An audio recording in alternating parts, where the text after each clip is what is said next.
నమస్కారం స్వాతి గారు. నమస్తే అండి. ఎలా ఉన్నారు స్వాతి గారు? బాగున్నాను. మీరెలా ఉన్నారు? ఐయామ్ గుడ్ అండి. స్వాతి గారు, ఈ పిల్లల్లో తరచూ దగ్గొస్తూ ఉంటుంది. అసలు ఎందుకు అలా జరుగుతూ ఉంటుంది? సో, దగ్గు అనేది పిల్లల్లో కామనే అండి. ఎందుకంటే వాళ్ళకి పాపం హ్యాబిట్స్ ఎట్లా అంటే లైక్ ప్రాపర్ ప్రికాషన్స్ అనేది తెలీదు. సో, చాలామంది స్కూల్స్‌లలో గానీ ఈజీగా స్ప్రెడ్ అయ్యి అవకాశాలు ఎక్కువగా ఉంటుంది. సో, ఈ దగ్గు రావడానికి రీజన్ ఏంటి అనంటే ఫస్ట్ థింగ్ బ్రాంకైటిస్ అంటే ఇన్ఫెక్షన్స్ కానీ, సో బ్రాంకైటిస్ అంటాము. అలర్జీ ప్రాబ్లం వల్ల కానీ, ఆస్థమాటిక్స్ కానీ, పోస్ట్ నేసల్ డ్రిప్ అంటాము. సైనసైటిస్ వలన కానీ, లేదంటే న్యూమోనియాస్. సో ఇంకొకటి లైక్ ఏదైనా అలర్జిక్ టెండెన్సీస్ కానీ అట్లా ఏమన్నా ఉంటే ఇట్లాంటి కారణాల వల్లే మనకు మోస్ట్లీ దగ్గు అనేది రావడం జరుగుతుంది. సో ఇది ఏ టైంలో వస్తుంది దగ్గు అనేది కూడా ఇంపార్టెంట్. మనం వాడి ఒక దగ్గు వచ్చినప్పుడు ఏ టైంలో వస్తుంది, ఎన్ని రోజుల నుంచి వస్తుంది, ఇవన్నీ కూడా మనకి సపోజ్ మనకి ఇప్పుడు నాకు ముందు లేదండి ఒక 1 వీక్ నుంచి దగ్గు ఉంది, జ్వరం ఉంది అంటారు. సో మోస్ట్లీ అట్లా చూసుకున్నప్పుడైతే ఇన్ఫెక్షనే మోస్ట్ కామన్ అయి ఉండొచ్చు. లేదు కొంతమందికి లేదండి లైక్ మ్యూకస్ ఇన్ఫెక్షన్. ఇన్ఫెక్షన్ లాగా లేదు అనుకుంటే చాలా మందికి దగ్గు వస్తూనే ఉంటుందండి, మందేస్తే తగ్గిపోతుంది, లేదు కానీ మళ్ళీ వస్తూనే ఉంది అని అంటారు. సో అప్పుడు మనం కారణాలు వెతుక్కోవాలి ఎందుకు దగ్గు అంత ఫ్రీక్వెంట్గా వస్తుంది అని. సో అట్లాంటి వాటిలో ఏంటంటే అలర్జీ అయి ఉండొచ్చు ఫస్ట్ థింగ్.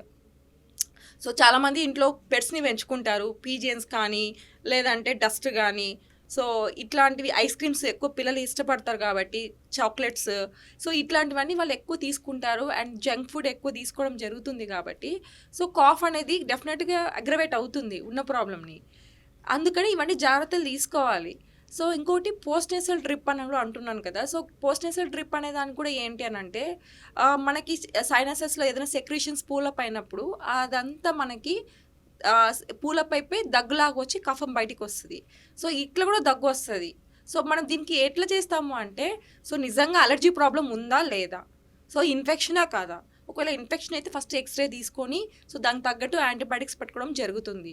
ఒకవేళ అలర్జీ ప్రాబ్లం అయితే సో దానికి సంబంధించిన అంటే లైక్ అలర్జీకి సంబంధించిన టెస్టులు చేసి సో అది మెడిసిన్స్ అది ఇన్హేలర్ రూపం అయి ఉండొచ్చు, నెబ్లయేషన్ అయి ఉండొచ్చు, ఏదో ఒక రూపంలో అయి ఉండొచ్చు. సో చాలామంది ఇంకొక క్వశ్చన్ ఏం అడుగుతారు అని అంటే ఇన్హేలర్స్ రెగ్యులర్గా వాడొచ్చా అంటే పిల్లలకి వాడొచ్చు.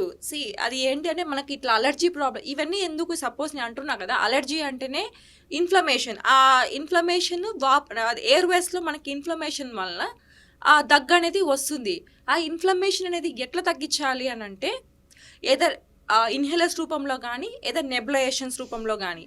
సో ఎందుకు అని అంటే ఆ వాపు అనేది ఆ రూపంలో ఏదైతే మనకి బ్రాంకోడైలేటర్స్ ప్లస్ స్టెరాయిడ్స్ కల్పిస్తామో సో ఈ రూపంలోనే మనకు ఆ ఇన్ఫ్లమేషన్ అనేది తగ్గుతుంది.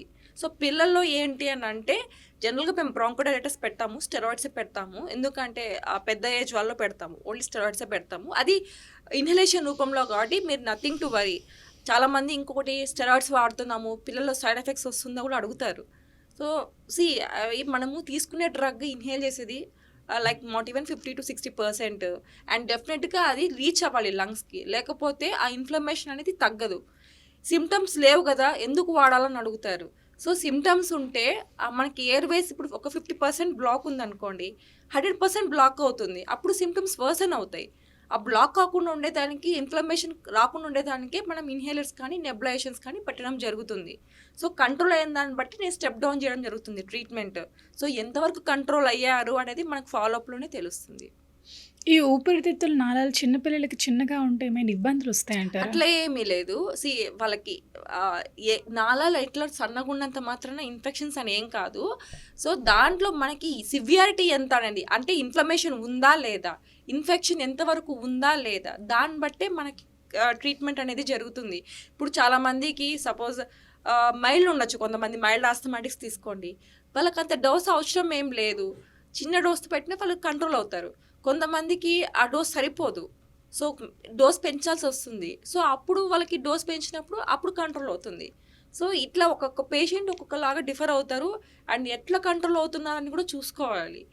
అండ్ సన్నగా ఉన్నంత మాత్రాన ఖచ్చితంగా ఇన్ఫెక్షన్స్ రావాలా అట్లా ఏమీ లేదు. అంటే ఇప్పుడు తరచూ ఈ ఊపిరితిత్తులకు సంబంధించి ప్రాబ్లమ్స్ వస్తే ఎదుగుదల మీద ఏం ప్రభావం చూపించదంటారా పిల్లల అట్లా మీద? ఏమీ తెలియదు, ఎదుగుదల గురించి ఏమీ లేదు.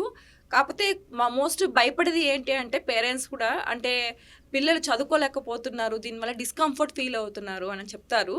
సో ఇది ఏంటంటే ట్రబ్లింగ్ డిసీజ్, మిమ్మల్ని ఏదో డైరెక్ట్గా హార్మ్ చేయదు కానీ ఇండైరెక్ట్గా మీకు ఇబ్బందికరంగా అనిపిస్తుంది. సపోజ్ ఇప్పుడు ఆయాసం వస్తుంది, దగ్గు వస్తుంది, కఫం వస్తుంది.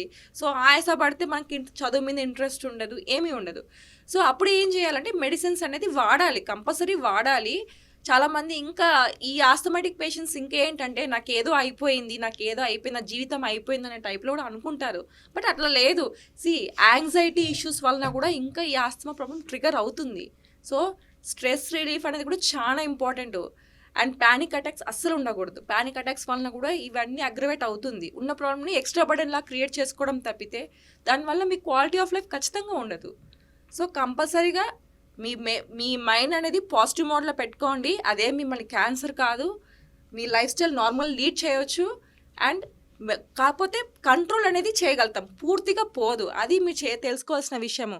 సిమ్టమ్స్ తగ్గాయి కదా నేను మెడిసిన్స్ ఆపేస్తాను అంటే అట్లా కాదు.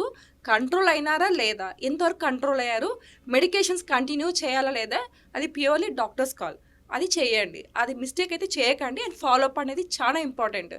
ఎందుకంటే గ్యాప్ ఫాలోఅప్ లేదు అని అనుకుంటే ఒక పాయింట్లో ట్రిగర్ అవుతుంది, ఏదో ఒక పాయింట్లో. ఆ ట్రిగర్ అయినప్పుడు లోపల ఏం జరిగిందో మీకు తెలీదు, మాకు తెలీదు. సో ఆ ర్యాపో అనేది డెఫినెట్గా మిస్ అవుతుంది. ఆ ర్యాపో మిస్ కాకుండా ఉండడానికే ఏ లెవెల్లో ఉన్నారు, బెటర్గా ఉన్నారా లేదని తెలియడానికి ఫాలోఅప్కి రమ్మంటాం. ఇది కూడా జస్ట్ మీ బీపీ షుగర్ లాంటిదే అండి, ఆస్తమా అయినా సిఓపిడి అయినా. కాకపోతే మీ బీపీ షుగర్ అంటే భయపడతారు కానీ అలర్జీ ఆస్తమా అంటే ఎవరు భయపడరు. అదొక్కటే ఇక్కడ ప్రాబ్లము. స్వాతి గారు, ఈ తరచూ పిల్లలు జలుబు పడుతూ ఉంటారు, ఎప్పుడూ స్నీజింగ్గా ఉంటుంది ఎక్కువ శాతం పిల్లలకి. దానివల్ల ఏమైనా ఊపిరితిత్తులకి ఎఫెక్ట్ అయ్యే ఛాన్స్ ఉందంటారా? డెఫినెట్గా అండి. ఇప్పుడు స్నీజింగ్ అవన్నీ వచ్చింది అంటే డెఫినెట్గా మనకి అలర్జీ అంటే ఎవ్రీ టైం ఉంటుంది, ఒక్కొక్క పిల్లవాళ్ళని చూస్తే ఎప్పుడూ స్నీజింగే ఉంటుంది. స్నీజింగ్ ఉంటుంది. ఫస్ట్ థింగ్ వాళ్ళ హిస్టరీ అనేది చాలా ఇంపార్టెంట్. అంటే పేరెంట్స్కి కానీ ఎవరికైనా వాళ్ళ ఫ్యామిలీ హిస్టరీలో ఏమన్నా అలర్జిక్ టెండెన్సీస్ ఉన్నాయో లేవా అని చూసుకోవాలి. సెకండ్ థింగ్ ఇంట్లో పెట్స్ ఉన్నాయా లేవా అది చూసుకోవాలి. స్మోకింగ్ ఏమైనా పేరెంట్స్ లైక్ ఫాదర్ ఏమైనా స్మోకరా లేదా అది కూడా చూసుకోవాలి. చాలామంది బర్డ్స్ని పెంచుకుంటారు, అది చూసుకోవాలి. అండ్ చాలామందికి ఎస్పెషల్లీ ఫీమేల్స్కి ఇట్లా గార్డెనింగ్ ఇష్టం ఉంటుంది. సో ఎక్కువ పోలెన్స్ని అంటే పూల మొక్కల్ని పెంచుకుంటారు. సో పిల్లలు దాని దగ్గరికి వెళ్ళడం జరుగుతుంది. సో అవన్నీ పోలెన్స్ కూడా మనకి ట్రిగర్ అవుతాయి, సిమ్టమ్స్ అన్నీ కూడా. సో వీటికి దూరంగా ఉండాలి. సో ఇంకో అగరబత్తీస్, మనం ఇంట్లో చాలామంది కామన్గా యూస్ చేసేది అగరబత్తీస్.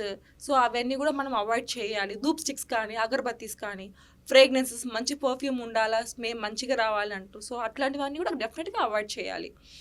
సో అవాయిడ్ చేయడంతో పాటు మెడిసిన్స్ అనేది కూడా ఇంపార్టెంట్. నేను అదే అంటున్నా, ప్రికాషన్స్, ఫాలోఅప్ అండ్ ట్రీట్మెంట్, ఈ మూడు ఇంపార్టెంట్. ఈ మూడు ఫాలో అయితేనే కంట్రోల్ అవుతుంది. లేదు అంటే ఖచ్చితంగా కంట్రోల్. ఇందులో ఏది ఫాలో అవ్వకపోయినా పేషెంట్ ఖచ్చితంగా ఇబ్బంది పడతారు. అండ్ దీంట్లో పాటు వ్యాక్సినేషన్స్ కూడా ఇంపార్టెంట్. ప్రికాషన్స్తో పాటు వ్యాక్సినేషన్. జలుబు తరచు వచ్చే వాళ్ళకి ఏ వ్యాక్సిన్ ఇవ్వచ్చు అంటారు? లేదు, ఇవన్నీ ఏంటంటే ఫ్లూ సిమ్టమ్సే ఇవన్నీ. సో ఇన్ఫ్లుయెన్జా ఉంటుంది. సో అది ఎవ్రీ ఇయర్లీ షాట్, అది పిల్లల్లో కూడా వర్తిస్తుంది. సో ఎవ్రీ ఇయర్ వాళ్ళు కూడా మనం అంటే పెద్దవాళ్ళలో ఎట్లా తీసుకుంటాం పిల్లల్లో కూడా అలాగే ఉంటుంది. సో అది ఎవ్రీ ఇయర్లీ తీసుకోవచ్చు షార్ట్స్ వాళ్ళు కూడా. అండ్ దీనికి ఏంటి అని అంటే ఇంకొకటి, కొంతమందికి ముక్కులు బ్లాక్ అవడం కూడా జరుగుతుంది. సో స్నీజింగ్ వల్ల కొంతమందికి ముక్కులు బ్లాక్ అయ్యి కొంచెం బ్రీతింగ్ డిఫికల్టీ, నోట్తో గాలి తీసుకోవడం జరుగుతుంది. సో అట్లాంటి వాటికి ఏంటంటే నేజల్ స్ప్రేస్ అనేది ప్రిఫర్ చేస్తాము. So that relieving of the obstruction గురించి నేజల్ స్ప్రేస్ పెడతాము. సో దాంతోపాటు చాలామంది కొంచెం ఇచ్చింగ్ ఆఫ్ ఐస్ ఉంటుంది అంటారు, హెడేక్ ఉంటుంది అంటారు. సో మనకి ఎక్కడైనా మనకి అప్పర్ ఎయిర్వేలో ప్రాబ్లం ఉంది అని అంటే, సైనస్లో ప్రాబ్లం ఉంది అని అంటే డెఫినెట్గా ఇది కూడా ఒక టైప్ ఆఫ్ అలర్జీనే. సో అలర్జీ మనకి లైక్ సైనసెస్లో ఉంటే సైనసైటిస్ అంటాము, ఇప్పుడు తుమ్ములో వెనిస్తే రైనోసైనసైటిస్ అంటాము. సో లంగ్స్లో ఉంటే ఆస్తమా. అంటే మీకు ఓవరాల్గా అర్థం కావడానికి అలా చెప్తున్నాను. సో జెనెటికల్గా ఫస్ట్ థింగ్ పేరెంట్స్లో ఉందా లేదా, కొంతమందికి వంశపారంపరంగా కూడా వస్తుంది. సో మనకి నాకు ఇంట్లో ఏమీ లేదు, నేను పర్ఫెక్ట్గా ఫాలో అవుతున్నాను, నాకు అసలు మేము ఏమీ నీట్గా మెయింటైన్ చేస్తున్నాం, అయినా నాకు సిమ్టమ్స్ ఎందుకు వస్తాయి అంటారు. జెనెటికల్గా ఉండొచ్చు, ఇన్హరెంట్గా ఉంటుంది. సో అది కూడా మనకి హిస్టరీ అనేది చాలా ఇంపార్టెంట్ మనకి. రైట్ స్వాతి గారు, థ్యాంక్ యూ అండి, నైస్ ఇన్ఫర్మేషన్ ఇచ్చారు. నమస్తే. నమస్తే.